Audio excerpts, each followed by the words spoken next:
Welcome into the Diamond Vols Podcast on GoVols247.com. I am Ben McKee, and I'm joined by former Tennessee baseball pitcher Will Heflin on this Wednesday, April 22nd edition of the podcast. Hope you and yours are doing well this week.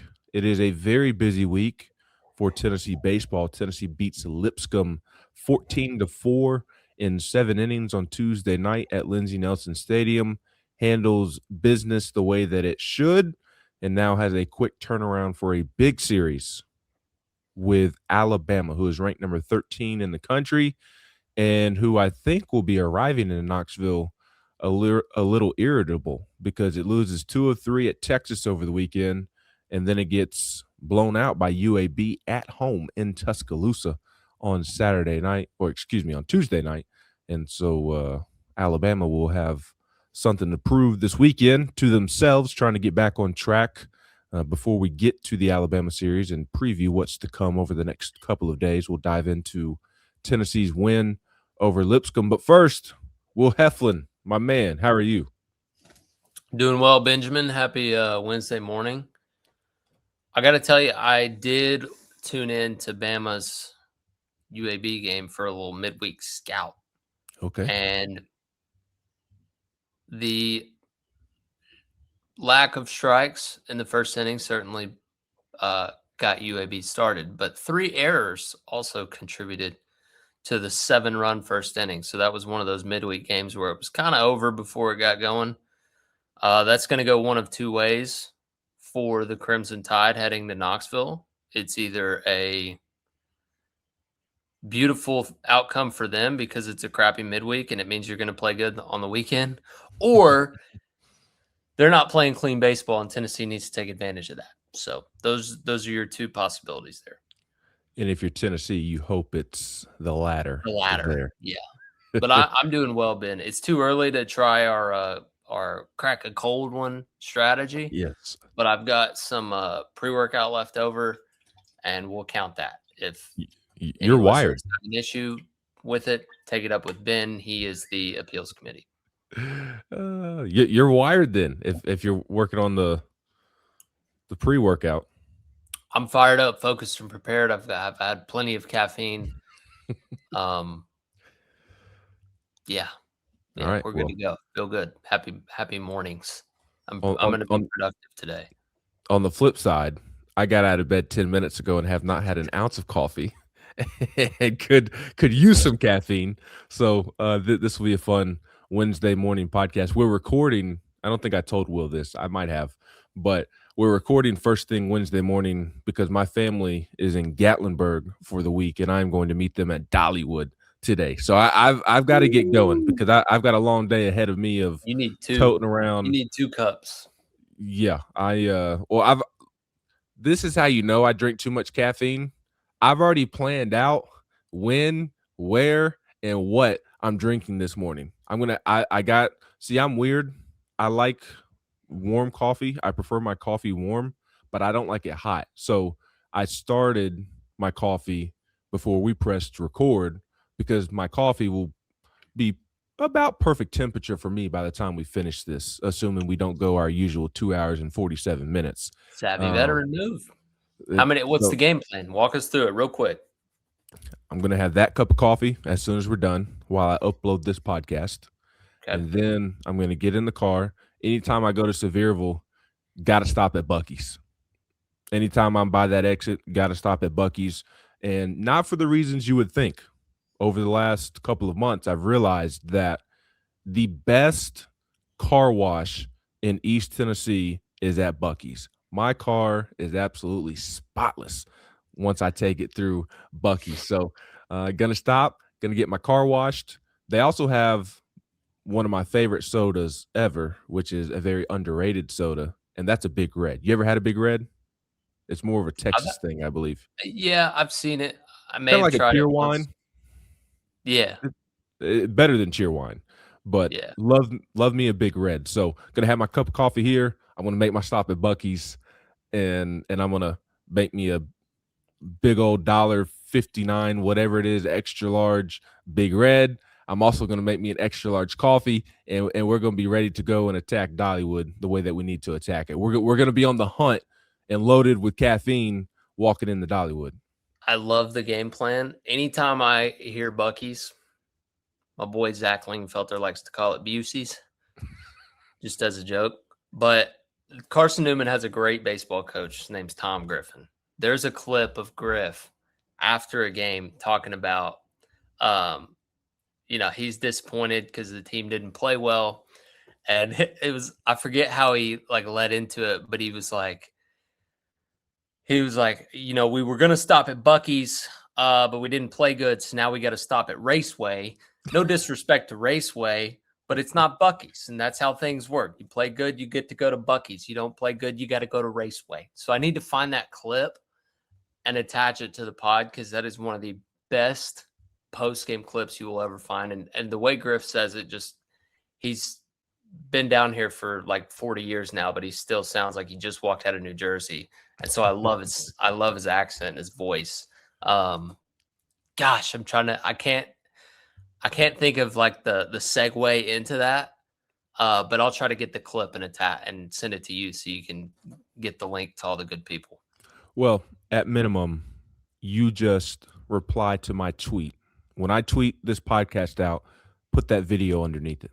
Okay. I may have to get consent from Carson Newman. I don't know if that was an official. I don't know if it was posted on YouTube or what, but we'll try to find it. I'm sure they won't mind. It's a classic Griff quote. I got to get going this morning though, because I've got a near 4-year-old and a 2-year-old that is full of energy. That is, Dollywood does not stand a chance. We'll see who wins that battle. That battle between Dollywood and my two boys, both under 4. I know that I will take an L, and needed to record this morning, coming off of last night's midweek game, rather than tonight after I have lugged around basically a 4-year-old and a 2-year-old around Dollywood. Needed I zero energy. I will crash tonight. Absolutely crash tonight. Are you a roller coaster guy? Oh yeah, all of them. I'm too big of a chicken. I'm a wimp. It's weird. I like going to amusement parks, but I'm there to people watch, hang out, catch the vibes. I do not do roller coasters. I like to eat, as we know. I'm a big boy, so I'm down to eat, drink, not alcohol. I don't do alcohol at amusement parks. That's a recipe for disaster. But I love me a nice cold. Give me a lemonade, a funnel cake, some Dippin' Dots throughout the course of the day, and I'm cooking. I'm good to go. But I do not do roller coasters. I hate roller coasters. We're totally opposite. I would rather the park be empty with no people, no lines, no noise. Oh, I prefer few people, but yeah. But I'll ride all the roller coasters. Let me run from each one. The Wild Eagle, and I haven't been to Dollywood in a couple of years. I know they got some new ones. Used to go all the time. But the Wild Eagle is super smooth. That's probably my number one. And then I think the Thunderhead's classic, the wooden one. Tennessee Tornado got really rough. The older it's gotten, it's good, but just don't go on that one after you've eaten. Not talking to you specifically, the listeners who. I won't be on it. I promise you. Whether I've eaten or not, I promise you I will not be on it today. All right. Well, here's the what's the I do one? The kiddie the ride. Old one that's like the little baby roller coaster. It's not really Blazing Fury. You do Blazing Fury? That. I've done Blazing Fury. I did Blazing Fury the last time I was over there. Did not like it. Okay. All right. Yeah, you really don't like roller coasters. I do not like roller coasters. I am a cautious that one person. Don't even count. I don't like that feeling. You get in your stomach. I hate being out of control. I hate feeling like I'm being tossed around like a rag doll. I hate all that. Okay. So Knox likes the over by the water ride. I'll do the water rides all day long. I like the water rides. I'm more of a water park guy than a roller coaster park guy. So was it Splat Soaky Mountain? I'll do Soaky Mountain all day long. But Knox, there's a ride over there where you're driving the little cars by the water ride. The classic one. Yeah, it's real simple. They got the old school burger diner. Yep, over right there too. That's I ate there last time I was there. Yep. We Knox Elvis music going. Yes. Yes. Knox likes to get on that ride where he's pretending to drive the little car. And now Jalen, my youngest, is of age to get on there too. And it's just like hitting the shuffle button or the not. Well, what do we call it when we play the same, putting the song on repeat? What's that button and it repeats? Is it just the repeat button? Yeah. All right. Well, I've never heard it referred to as the repeat button. I don't know. I've never called it anything Playback. in my head when I press it. Playback. I don't know. I don't know. That's where our thoughts wander at 8:30 in the morning when we're tired and haven't had any caffeine. The Tennessee offense had plenty of caffeine last night. It jumped on Lipscomb early, and I felt bad for Lipscomb, Mr. Heflin, because they did not arrive to the ballpark until an hour before first pitch because it ran into traffic on its way over from Nashville on 40. Sounds like there was a pretty bad wreck in the Kingston area. That's at least what the lady on the elevator told me. I know they got stuck in traffic for sure as to what the traffic was. The lady on the elevator at Lindsey Nelson Stadium told me that there was a big wreck in the Kingston area. And they looked like a team out of the gates that showed up late and struggled to get through warm-ups and stretch and all that fun stuff. Yeah, that's tough. But also that can give you like a summer ball feel. You know, sometimes it can help you. Just kind of don't overthink it. Hop off the bus, get stretched, get ready to roll. But then there's times where it's like that and you got no chance. So I don't know. Tennessee's offense had plenty of time to get going, and it showed because, like I mentioned, it jumped on Lipscomb, scored 6 runs in the bottom of the first. It batted around. I believe it was 11 batters came to the plate in the inning, and you have multiple guys score runs in that inning. You load the bases to start the game. Garrett Wright doing Garrett Wright things. Garrett Wright goes 5 for 5. He's the first Tennessee Vol with 5 hits in a game since Christian Moore did so against Florida State in the Men's College World Series. So a little bit different atmosphere, but still good when you're doing things for the first time since Christian Moore did so. When you're in the same company as Christian Moore, you're doing something right. But Garrett Wright got things going with a single up the middle. Henry Ford walked. Reese Chapman walked. Blake Grimmer hit a sac fly to score the first run of the game. Trent Grenlinger was hit by a pitch. Stone Lawless, RBI single to left field. Blaine Brown, poor first at bat, but he did a nice job of responding. We'll get to that. But he's your first out of the inning, or I guess second out of the inning. And then Manny Marin hits a 2-out, 2-run single.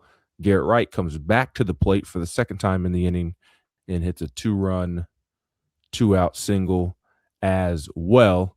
And then Lipscomb did a nice job of responding in the top of the second for somebody who did not have a ton of time to warm up. But that would be their only 4 runs of the game. Tennessee would go on to hit 4 home runs in the win. Blaine Brown hit a 2-run homer. Manny Marin hit a solo homer to go back-to-back with Blaine Brown. Stone Lawless hit a 2-run homer. Henry Ford had a sac fly later in the game.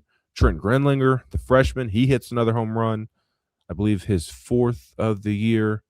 And then Garrett Wright had a quirky double there. Tennessee's final runs of the game to bring the run rule into effect. It looked like it was a grand slam. Folks in the Tennessee bullpen said it was not a home run. So I know a lot of people were wondering why that play wasn't reviewed. The folks in the Tennessee bullpen said it was not a home run. So it does sound like the umpires got that one right. But a lot to like about Tennessee's offensive performance for the second straight game in a row. You hope that carries over into this weekend's Alabama series. But I think there's 2 storylines offensively that stand out the most. There were obviously a lot from Tuesday night when you had the type of production that you had. One's a real feel-good story. We'll talk about Stone Lawless in a moment. But good to see Blaine Brown go Oppo Taco and Oppo Gappo for his 2 hits on Tuesday night. Smokes a 2-run homer the opposite way into the porches. And then later in the game, laces a double in the left center gap.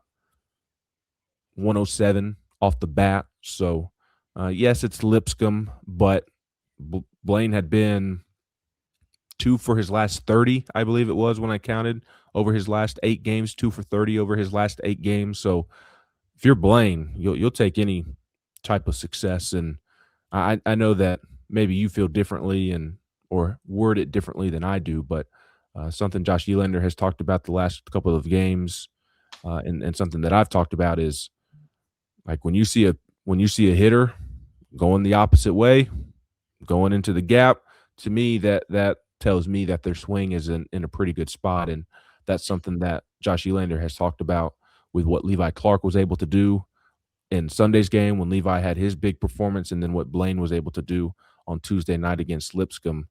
Going the opposite way, that tells me that they're staying on the ball, that they're seeing it pretty well, and they're getting the swing where they want it to go instead of just being so pool happy, which we have obviously seen be an issue for Blaine. Thought it was interesting. Josh Elander talked about as well. They identified some things on tape on Monday, and one of the things he was willing to say in his postgame press conference was the importance for Blaine to stay in the phone booth. He can kind of get running or moving around in the box, and when you're moving around in the box and your bat head is moving all over the place, which is not good when you're trying to stay in a swing and on plane and hit a baseball. So Blaine did a good job of just simply, it sounds so simple, but your mind gets racing when you're in the box and you kind of get moving everywhere. And that's something Blaine has had to deal with, and something one of the things they identified on Monday, and whatever they worked on in that regard obviously paid off for Blaine. And hopefully for Tennessee's sake, he can carry that over into the weekend. Yeah. And look, small details are huge details when you're talking milliseconds. And I guess, I don't know how you get smaller than a millisecond, but tiny split seconds make the difference in, a pull side ground ball or elevating a ball to the middle of the field. Like I think I could possibly have been misunderstood with some of my comments on Brown the last few weeks. I've never looked at his swing and thought it was a swing problem. His swing, because he's hammering balls foul and he's got a beautiful swing. To me, it just comes down to seeing it a little bit deeper. And when you see it a little bit deeper, you're able to go the other way when the pitch is outside, but you're also able to take more because you have that millisecond longer to identify it. And it's not even really a conscious decision, but it's crazy how perfect the game of baseball was set up in that truly being able to see it just that much deeper, which may be a foot a part of those 60 before your brain makes the decision, makes all the difference in the world, and can probably be why maybe he's running around a little bit. What makes you think, oh, he's pulling off? It's like, maybe, but it's so small, because his swing is absolutely beautiful. That's why he's so highly touted as a prospect. I mean, the ball explodes off his bat. I guess the biggest thing for him is like, dude, you got to understand, it's easier to elevate the ball to the backside. Just in general, as a hitter, it's easier to hit the ball in the air if you're not pulling it, because pulling it means more wrist rotation on the top hand and creates topspin. A lot of times you see those pull side hits, especially for righties through the 6-hole, or lefties maybe over the first baseman's head. They're topspun, right? Really, really good hitters backspin the ball pull side, but pretty much anybody can backspin it to the away side. I don't know why. I don't need to get too technical, but also at Lindsey Nelson Stadium, the wind blows that way the entire year. It has the entire year. If not straight in, it's been kind of across right to left. And so it's like the porches are the go zone. That's where the ball carries, right? Yep. And so it's like you can get as strong as he is. Oh my gosh, he could hit it 10 miles an hour softer to that side of the field with some backspin than he would have to pull side and square it up perfectly. And also, it's tougher to keep fair, as we've seen. So for him, so yeah, normally I'd say midweeks, yada yada, but hopefully, possibly a feel good for him that can be carried over into a nice weekend. So we'll see. But I don't want to get misunderstood in that. Like, I think Blaine is always trying to do too much or always trying to pull the ball, or it's some sort of mechanical thing. Like, yeah, they identified the feet a little bit, but like his bat path is so pure. Like Right.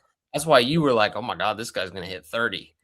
Because we saw the swing and it's like, yeah, you can see it there. Just 25, okay.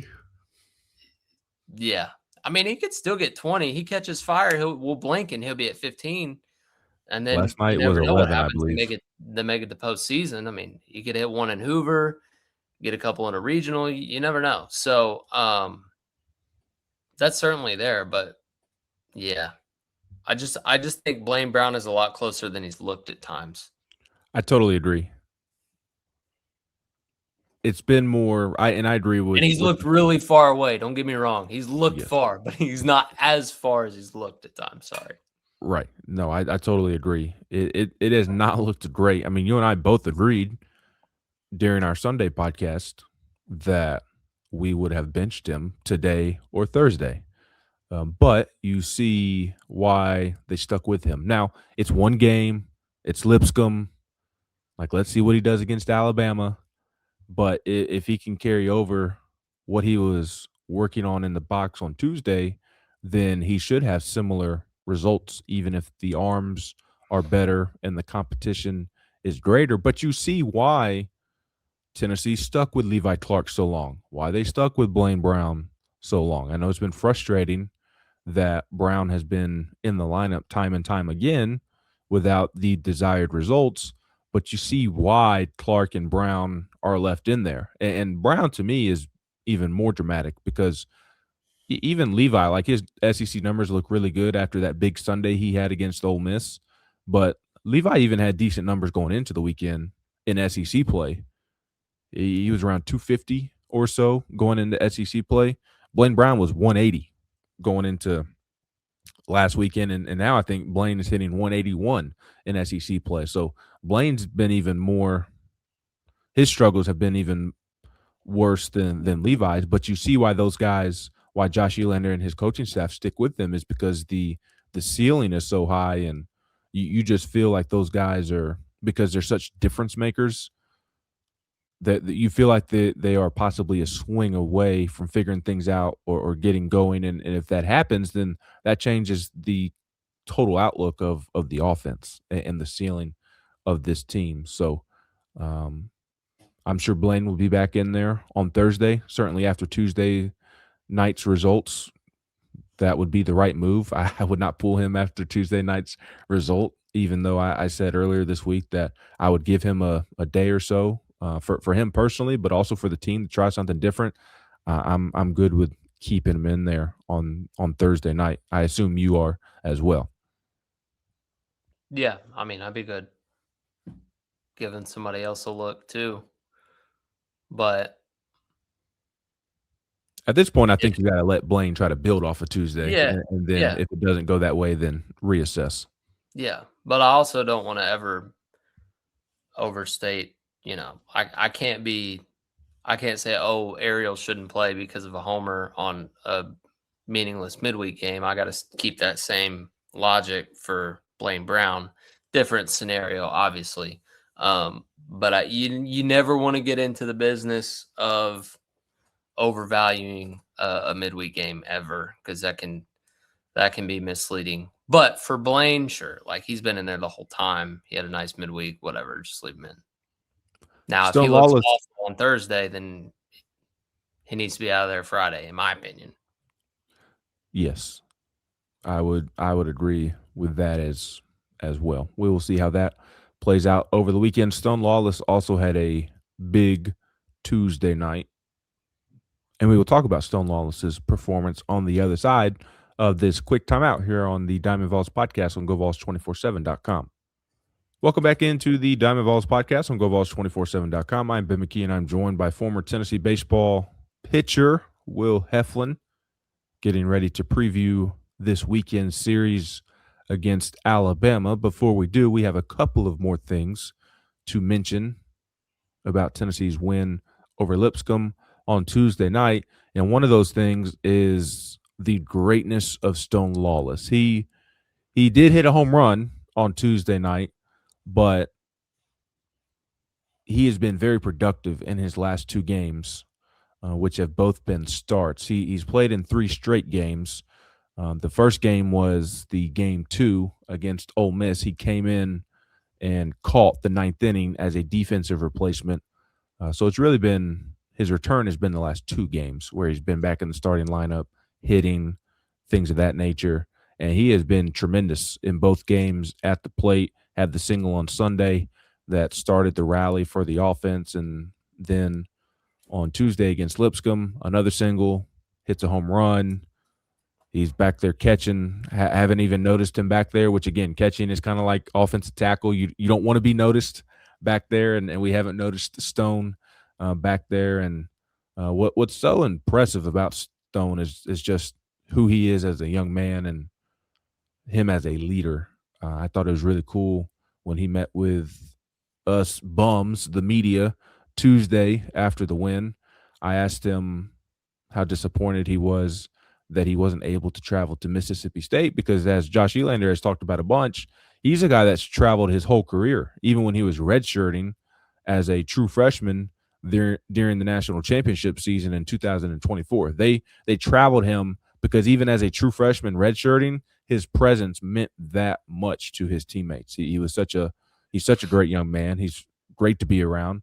He's a great leader, just naturally a great leader, even from the moment he stepped foot on campus. And so he's used to traveling, has his entire career, finally doesn't it. The team plays well. They sweep Mississippi State. Stone said that was one of the stadiums he had not checked off yet, Duty Noble, that he wanted to check off being able to play at. And so I asked him how disappointed he was that he wasn't able to travel. And he said, yeah, it wasn't fun. I'm paraphrasing there.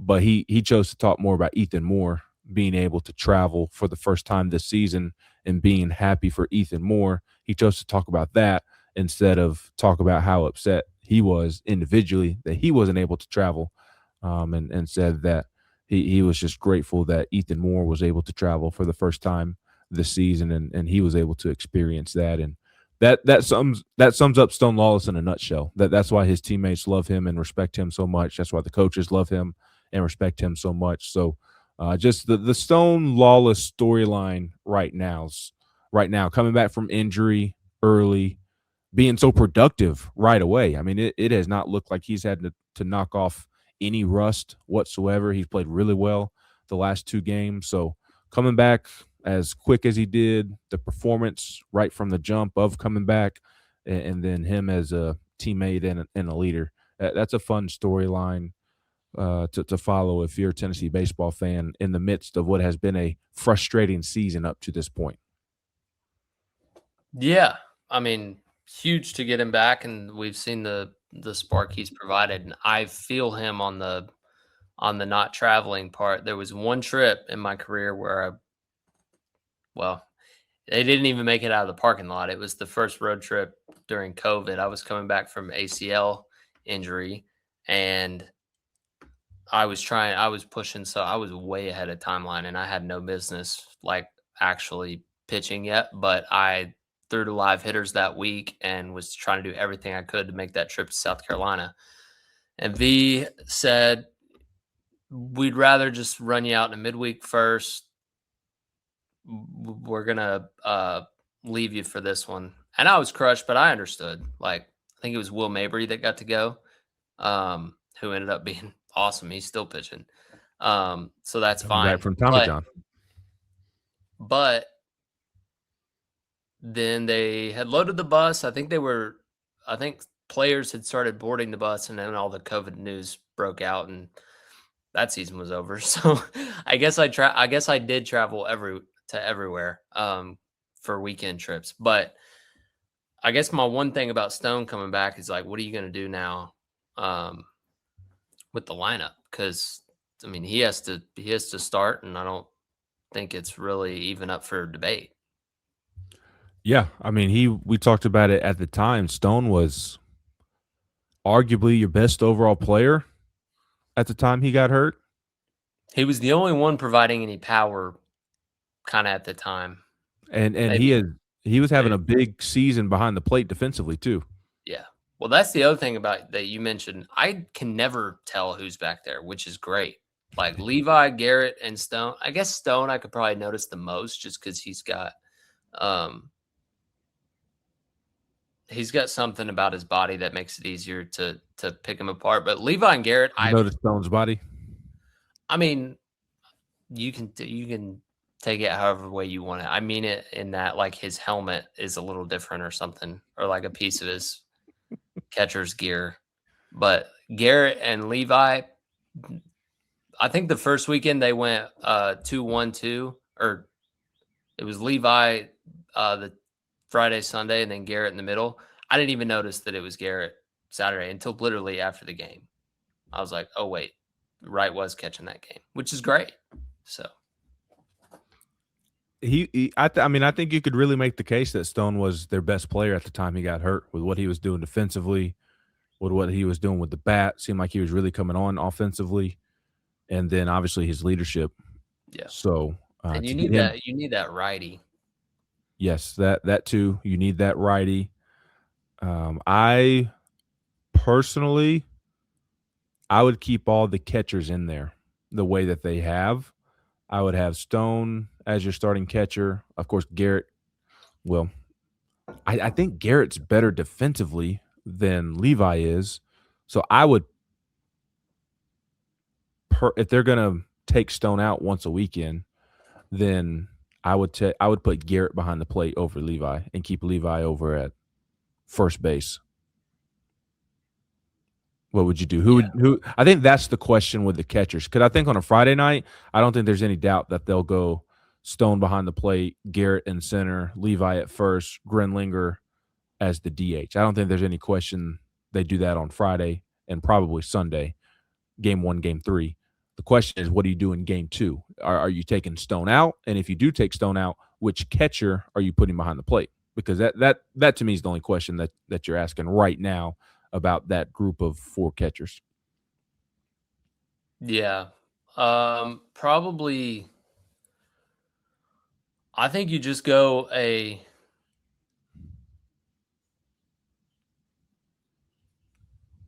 you may have to go a weekend without catching Wright so that you can leave.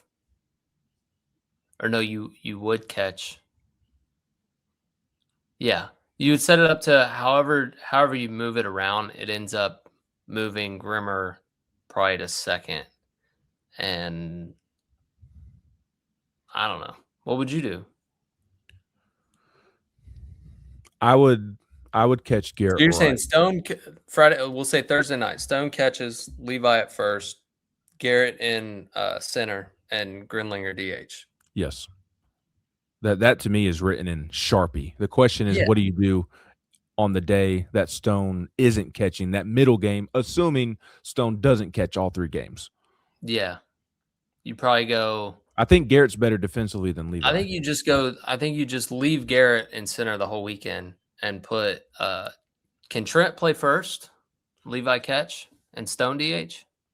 You could do it that way. Or if Stone can play first, you just switch him and Levi. You just gotta. They have to decide who their best first baseman is. Yes, that would be the question there. Yeah. I don't know how they feel about Grenlinger at first. I don't feel like we've really seen it this year, so that's probably our answer. I don't know what would be better for them. Grenlinger's in the lineup for his bat, as we know. He's a designated hitter. I would go as far as to say Levi is your better. Levi is better catcher defensively right now than Trent, and probably a first baseman as well. He's probably better defensively in both spots. What about, could you put Stone at first on his quote unquote off day? Yeah, that's the other thing I was thinking. It's like, I don't even remember. Stone would be a better option at first base than Grenlinger probably. Did he play first at all this year? Yes. I couldn't point to one game, but Stone has worked at first base, yes. Well, you know me, I'm always offensive first minded, especially with how good you are on the infield.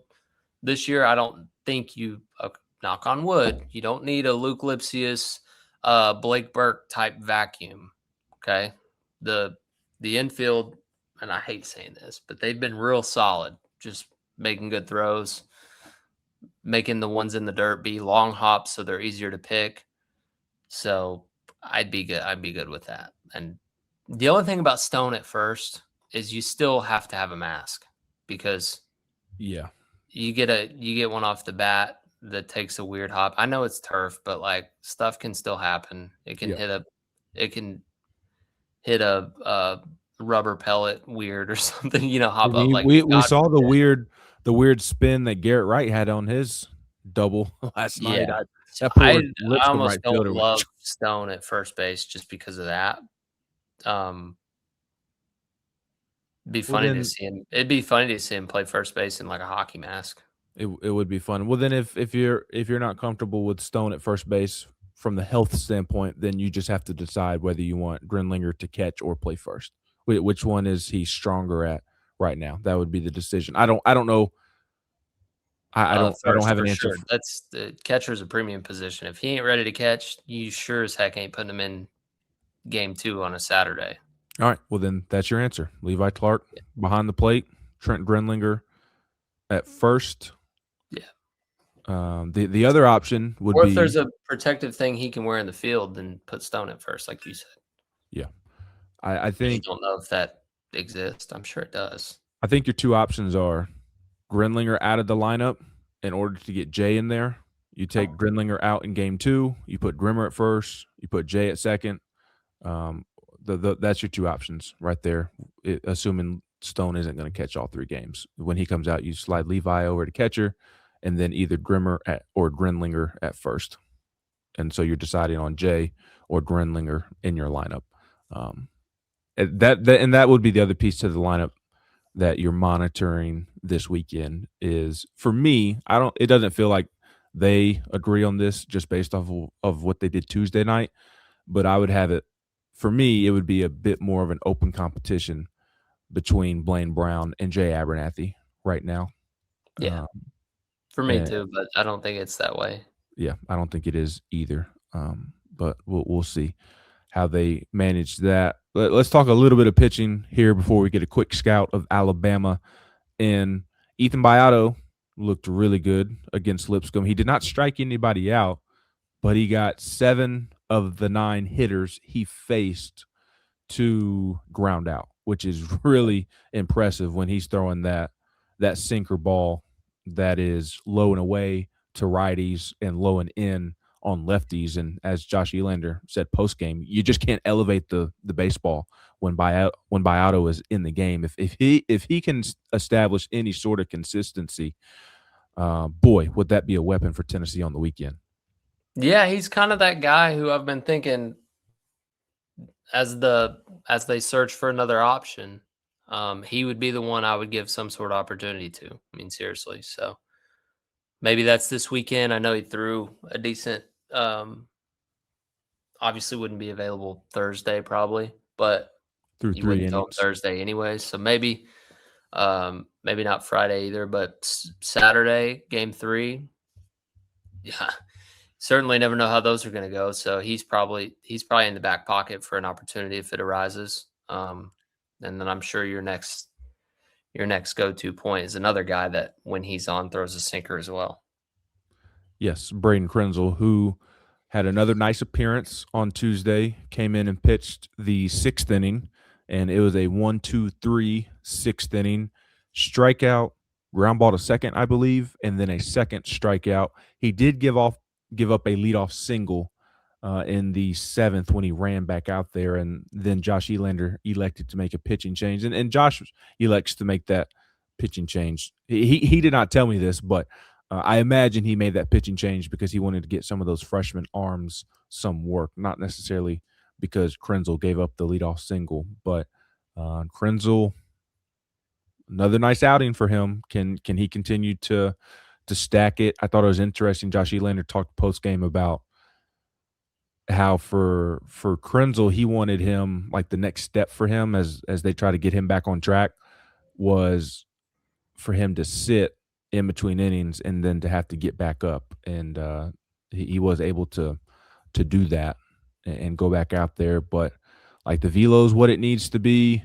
The breaking ball, the sinker is what it needed to be on Tuesday. Now it's about him just going out and proving that he can translate that to the weekend. Because I do agree when Elander says post game, like, we need him. We need him. He is one of the best arms. He has some of the best natural stuff in the league.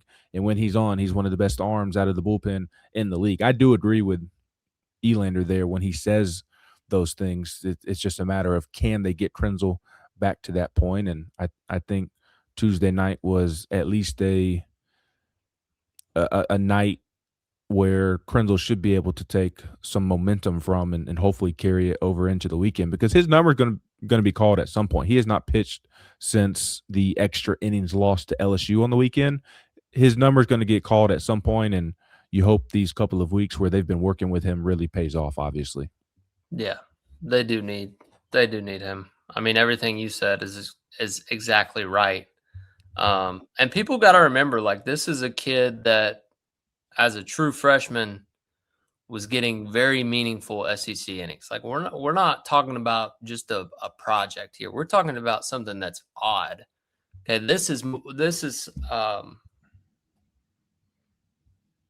more surprising than your typical, hey, guy comes in, really good stuff, he's kind of raw, yada yada. Like, we've seen this guy throw a ton of strikes for 4 or 5 innings. Like, he was not the numbers that Cam Appenzeller has, but he had some Cam Appenzeller type outings last year. That's what people got to remember. And maybe that's, been a while now, so people forget. But, like, don't be surprised to see Krenzel back firmly in that top tier mix by the end of the year.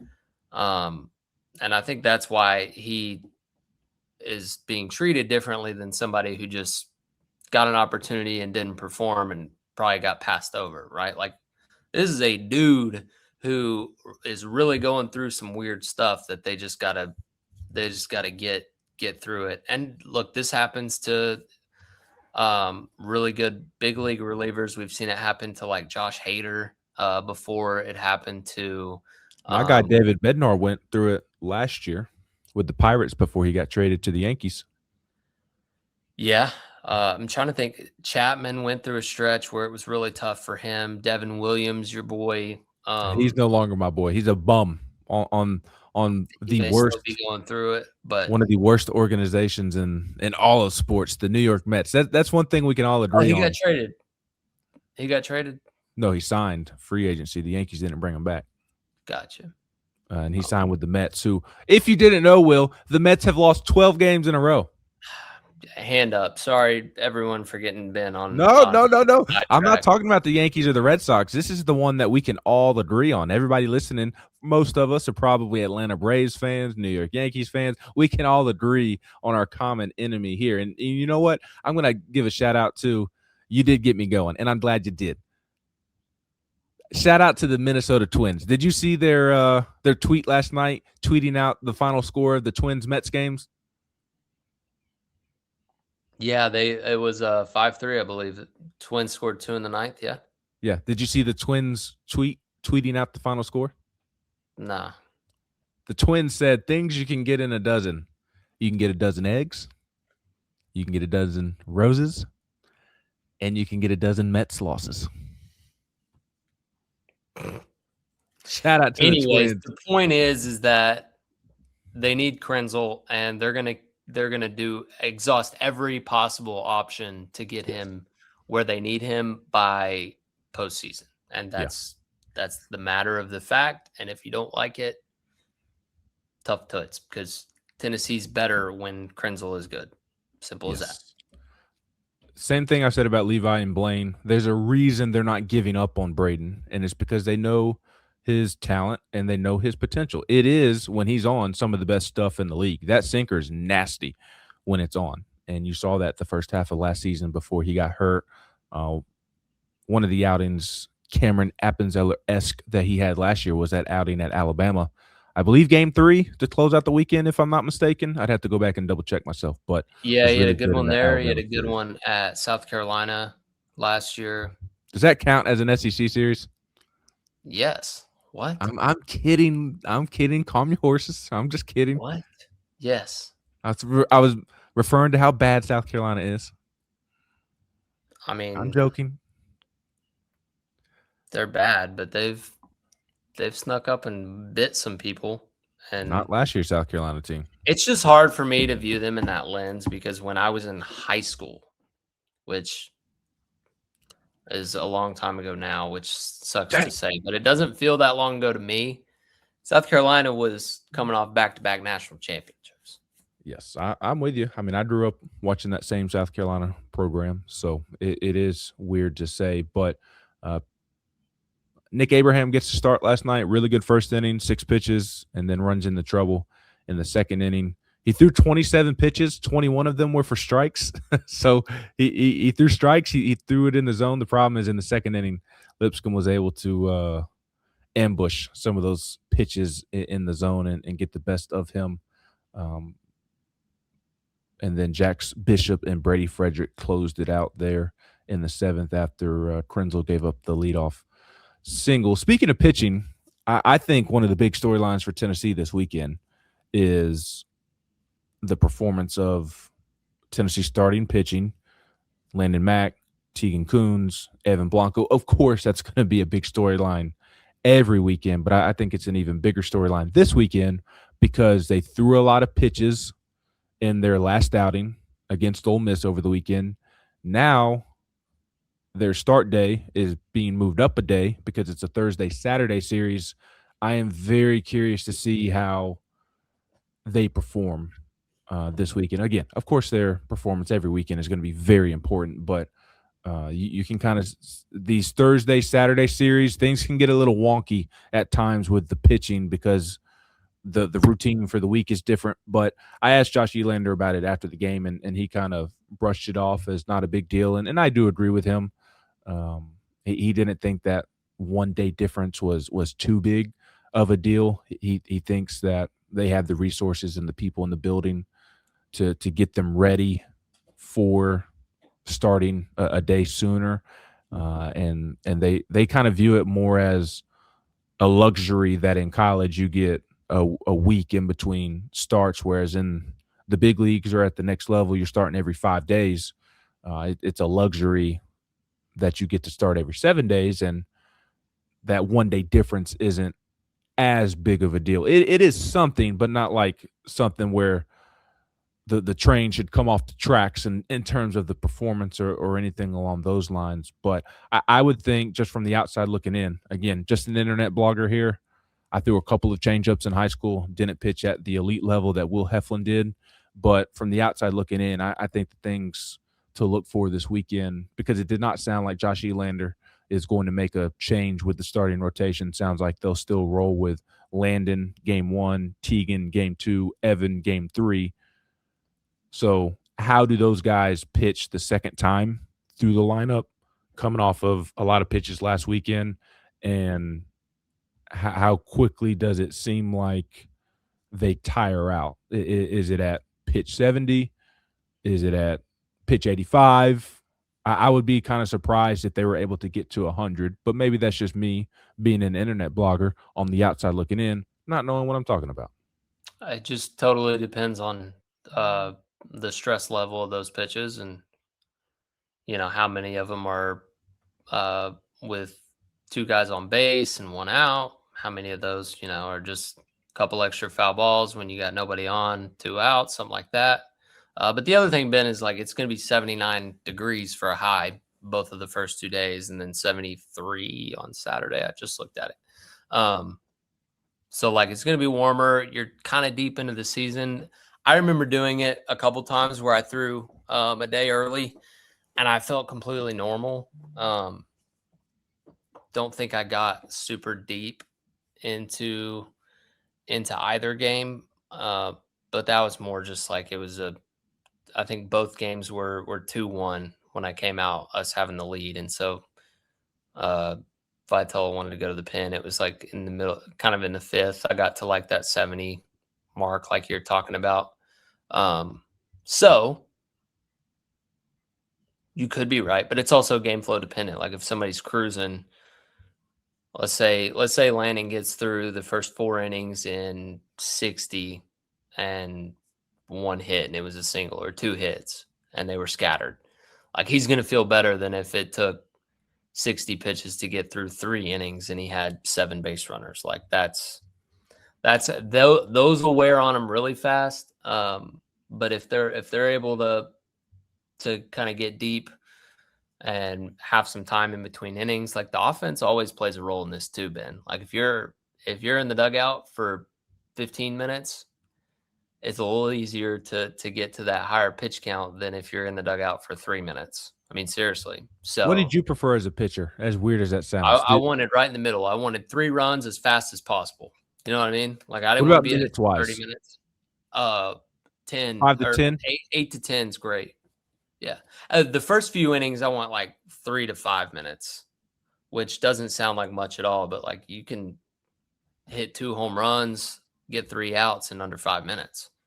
So then you get your 2 spot and you head back out there super quick. So, yeah, but I was a real quirky guy. Like I had a hard time sitting down when I was pitching, and You still are a like quirky guy. like the opposite of how I am now. Like, yeah.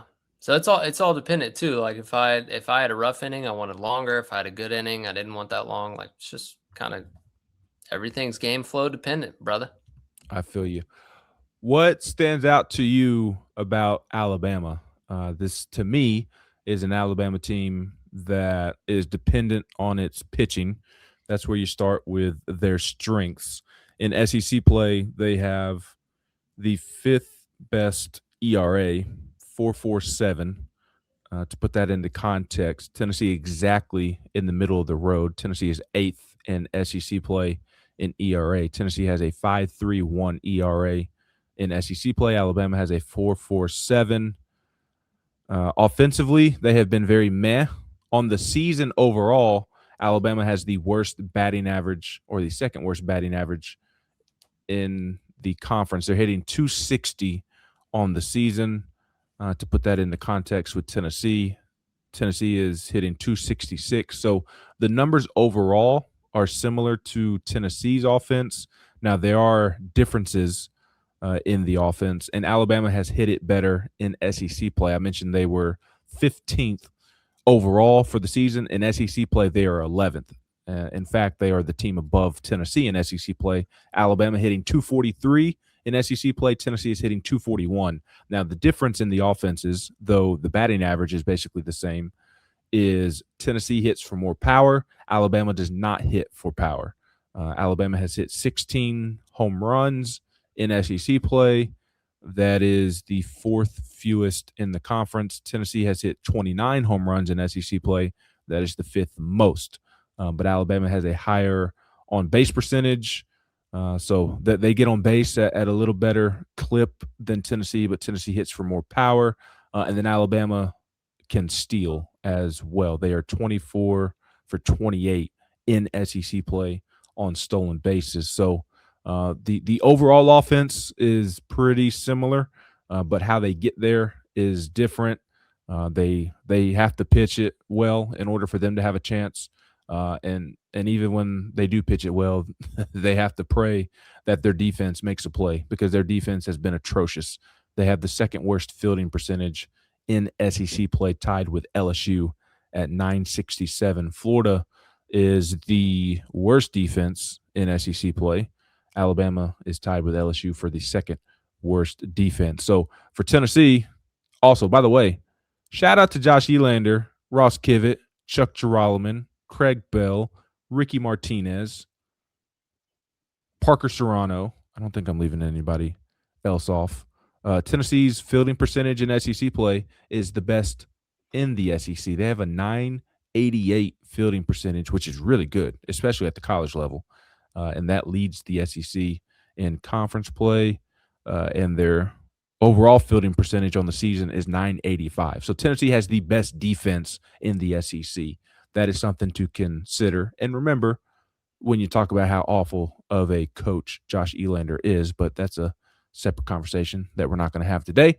But the point that I was getting to on Alabama's abysmal defense is just put the ball in play and put pressure on the Alabama defense. I have not looked at the stats. I'll do it here as I talk in terms of Alabama's pitching staff.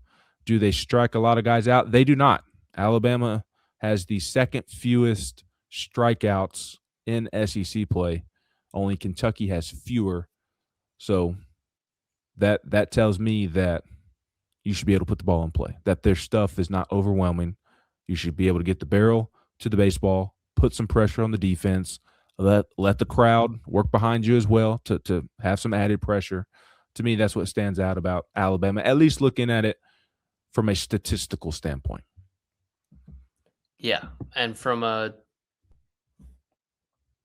strategy perspective, the only thing that I'll say is circle Justin LeBron and don't let him do what you let Aaron Beatty and Becerra for Mississippi did. Like, make somebody else beat. If it's Brady Neal behind him, don't love that either, but like anybody other than those two. Can we do that, Ben? Can we not groove Justin LeBron middle away heaters for him to get extended and have a 3 home run game, please? That'd be nice. Is he the only one in this Alabama lineup that scares you?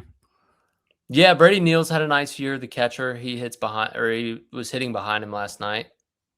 I think he had like a 20-something on base streak, 20-something game on base streak. So those two guys are a nice tandem there at the top, but there's plenty of workability in the lower half of that order. I mean, you gave us the numbers. LeBron's had a bit of a down year as well. He's having a good year, but the average is a little low. I think the power numbers are a little. I'm nitpicking, but he's maybe like not 14. Quite on track. What? He's at like 14. We'd take somebody on our team with 14 homers. That's what it said last night. Oh, well, then I looked it up this weekend, and I swore I didn't. Maybe I'm you just were probably looking at SEC homers. Yeah, probably. That would be a difference. Yes. But he's still having a good year. It's just the average is not what he hit like 330 each of his first 2 years, and he's not hitting 330 this year. No. Anything stand out to you about their rotation? Anything that Tennessee fans should know about? Is it Tyler Fay? Yes. On I assume we'll see. The projected pitching matchups will come out later today on Wednesday after we've already recorded this. Again, it doesn't sound like Tennessee is going to make any changes with it being a Thursday-Saturday series. We'll see if Alabama elects to make a decision in that regard. But their big horses in their starting rotation, Tyler Fay, I believe we mentioned earlier in the week on our first podcast that he started game 1 at Texas. He is 6-3 with a 4.50 ERA, and then Zane Adams is 4-2 with a 3.67 ERA. And I like Zane Adams. He's got big stuff. They don't have. It doesn't seem like they have a settled third starter. I think Adams is like he's like 95 from the left side. But he's kind of up and down, but very, very nice projectable arm. If it's who I'm thinking of, if it's not, I'm going to sound dumb. It is. But I do like Faye. He's, everybody's going to have good starting pitching in the SEC. It's just the really good teams have elite starting pitching, and the bad teams have good. I mean, South Carolina's first 2 guys are nice. I've watched them. Missouri's first 2 guys were nice. So that's kind of where it's at. Like we're at the point of the year where it's pretty even. Like Tennessee and Bama, I know we've kind of made them sound bad, but it's a very evenly matched series. Like Tennessee needs to win it because they're at home and they lost the last series, but they're going to have to play well to do so. So sounds like we're going to get a Chris Burke sighting in Knoxville on that's Thursday always night as well. It is always nice. Thursday, game 1 will be at 7 p.m. Eastern on ESPN2. And Chris Burke will be on the call. I overheard our guy Sean Barrows talking about it, and I heard Berkey because I love Berkey so much. And so anytime I hear Berkey, I think of Blake Burke or Chris Burke. And so I know Blake Burke will not be in attendance on Thursday night. So that would, by process of elimination, mean that Chris Burke will be on the call Thursday night again. Game 1, 7 p.m. Eastern on ESPN2. And then Friday night, game 2 will begin at 6:30 p.m. Eastern on SEC Network Plus, and then the series finale on Saturday, 1 p.m. Eastern on SEC Network Plus, and then we get to enjoy a Sunday off, Mr. Heflin. Yep, Saturday, I'll be in radio booth with Wilkerson. Let's go. I Can, don't know. That maybe that's not a good thing. To the Plus broadcast. Hey, I took my first L last week. I've been good in the radio booth getting wins. You and Hunter Inslee let the boys down. Yeah. Good news is it's not our fault. Chad Zerker had to pick y'all up. Yep. But that's because Chad's the GOAT. Unlike y'all. It's not like Will Heflin gave his all for Tennessee. It's not like Hunter Inslee, his hamstring tore off the bone when he sacrificed his body going up against the wall in Omaha. I mean, what have y'all done for the program? Nothing. I mean, it's not like you tore your ACL for Tennessee baseball at one point. Yeah, I did. I didn't record an out in Omaha in the process of tearing my ACL, though. So lumping me in there with Inslee right there is kind of crazy. But I got to jump, Ben. Always a pleasure.